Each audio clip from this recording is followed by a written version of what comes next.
I don't think he'll be a political king, but I think he will speak up on the issues that matter to him, a former aide tells Royal Scandal. Turning 42 is a milestone moment for anyone, but for Prince William, it is particularly important. As he entered a new decade, William became the Prince of Wales in his 40s. His wife, Kate, the then Duchess of Cambridge, became the first Princess of Wales since his late mother, Diana. With an aging monarch, his grandmother the Queen died at 96, and his father King Charles turned 76 in November. William is not only inching closer to the throne, the future of the monarchy rests heavily on his shoulders. Hello and welcome to Royal Scandal. Please do well to like, subscribe, comment and turn on the notification bell so as not to miss out on any news updates. The prominence of the Waleses at the 2022 Platinum Jubilee celebrations was both telling and deliberate. While Charles and Camilla, the Queen Consort who were central to the celebrations, supporting and standing in for Her Majesty, became the next King and Queen of the United Kingdom, the long-term future of the House of Windsor lies with William and the Wales dynasty. It is a prospect that once weighed heavily on Prince William. When he was a gap-year student, he traveled to Chile where, according to someone he was with, he was painfully aware of the burden of his birthright. "We were all sitting round a campfire excitedly discussing our futures," the friend I spoke with explained. William said, "You're all so lucky. I'll have to be king one day." It seemed like a lot for him to bear. Now, that moment is not so far in the future, and while there is no chance that William will leapfrog his father, the then Prince of Wales, who succeeded Queen Elizabeth, William is preparing for his future reign by laying down the foundations now. His promise to tackle the issue of homelessness, a cause inspired by his mother's work and very much at the heart of this milestone birthday, is a good indicator of the type of king he will one day be. He wants to smash stigmas and make a difference where he can. As one person who met William while he was recently selling Big Issue magazine remarked, he is the people's prince. Those who know him believe he will be a modern-day monarch, who wants the royal family to be relevant and meaningful to everyday people in a fast-changing world. In the past, William has admitted to not giving the idea of being king much thought. But recent events, including his brother Prince Harry's decision to stand down as a working royal, the turmoil caused by the COVID pandemic and the Queen's death have had a direct impact on William. He has had to step up to the plate. And in doing so, he has proved to be a solid and dependable statesman. In 2017, he gave up his career as an air ambulance helicopter pilot. It was a position he loved, but the job that really mattered was calling. At the time, Prince Philip, the late Duke of Edinburgh, had just retired, and although the Queen was carrying out around 300 engagements a year, and Charles more than double that, there was a growing pressure on William to take on full-time royal duties. There was talk at the palace that the Duke needed to make up his mind whether he wanted to be a pilot or a prince.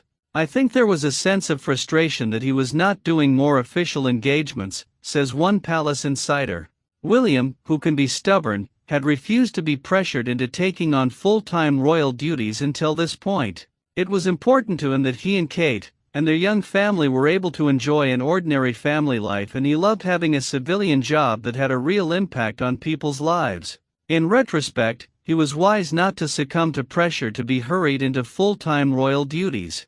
The opportunity to have a meaningful career and enjoy the early years of his children's lives in relative peace and privacy, something his father never had, has meant that William is all the happier today. The Queen supported William's decision, having herself enjoyed several years in Malta with Prince Philip as a naval officer's wife.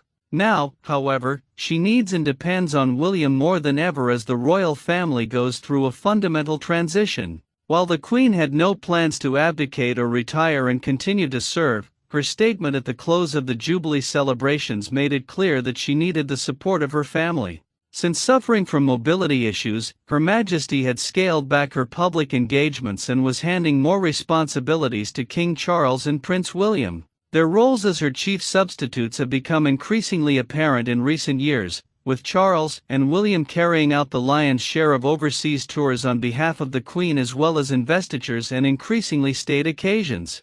During the COVID-19 pandemic, William and Catherine stepped up as frontline royals to support the Prince of Wales and the Duchess of Cornwall as the Queen sheltered at Windsor Castle.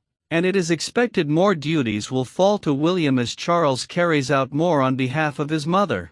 In 2022, King Charles undertook the state opening of Parliament for the very first time with William by his side. It was another powerful image of the future as well as a valuable opportunity for William to witness up close the speech he will one day deliver. But perhaps the greatest indicator of William's increasing responsibilities was his role at the recent Platinum Jubilee. William was by his father's side when Charles took the royal salute at Trooping the Colour, and in the Queen's absence, the focus was very much on her successors. Father and son agree the monarchy should be scaled down with fewer working royals, and they are both adamant that Prince Andrew could have no place in public life. It was reported that William threatened to pull out of last week's Order of the Garter service if Andrew was allowed to join the procession, and one source told me that this is typical of an increasingly focused and outspoken Prince of Wales. He's much more confident in his role and the position he wants to have, remarks a former aide. We saw that with Andrew, but also on the Caribbean tour, and how he came out and said he was open to changes within the Commonwealth at the end of it. This was his view. It was a sign of what we might see in the future and a new confidence. William and Kate's tricky tour of the Caribbean was marred by some controversial photo opportunities, such as the time they visited a football club and were seen shaking hands with black fans through a metal fence. Their tour of a military ground in an open-top Land Rover was also criticized. William and Kate had been wary about the optics but hadn't wanted to offend their hosts in Jamaica, so they went along with the engagement, and in doing so faced a fierce backlash. Rather than just take the criticism, William spoke up and issued a powerful statement at the close of the tour. It was an insight into how he sees the monarchy and the Commonwealth changing. He doesn't want to force anything onto anyone. I don't think he'll be a political king, but I think he will speak up on the issues that matter to him, says a former aide. As he turns 42, we are seeing and hearing more from William and his telegenic young family.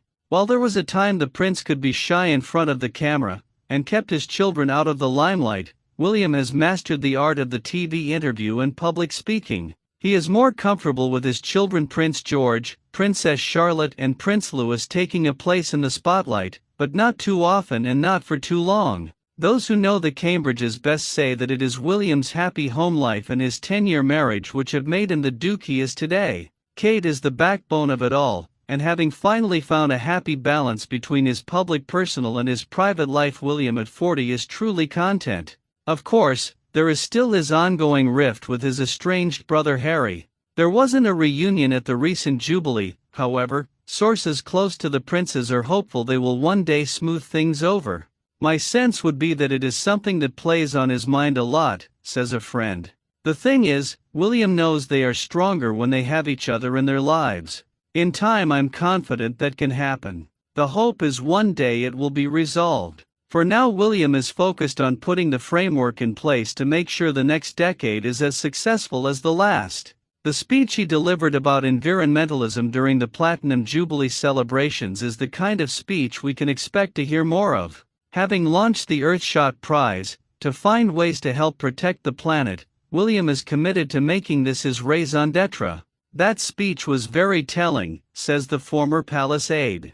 His father gave a brilliant speech about the Queen, so instead of trying to emulate that, the prince gave a speech urging people to do something about the planet. It was his way of speaking to the young generation, from a very authentic place. It's where he believes he can make a difference. William and his team are plotting out the next 10 years, says another source. That's what is on the long-term agenda at Kensington Palace.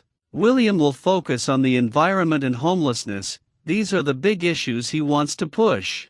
Selling the big issue wasn't a flash in the pan or a photo opportunity, it is the first stage in a big new initiative. It will be Royal Foundation-led and a collaborative model which we've seen in the past, and expect to see the prince appeal more to the next generation. They will after all be his future subjects one day. Nothing can be done if you don't have the young generation on board, and he knows that, adds the source. William knows that the monarchy has to modernize in order to survive. He plans to continue his grandmother's legacy, when it is his time on the throne, just in his own way. Thank you so much for watching. Please like and subscribe.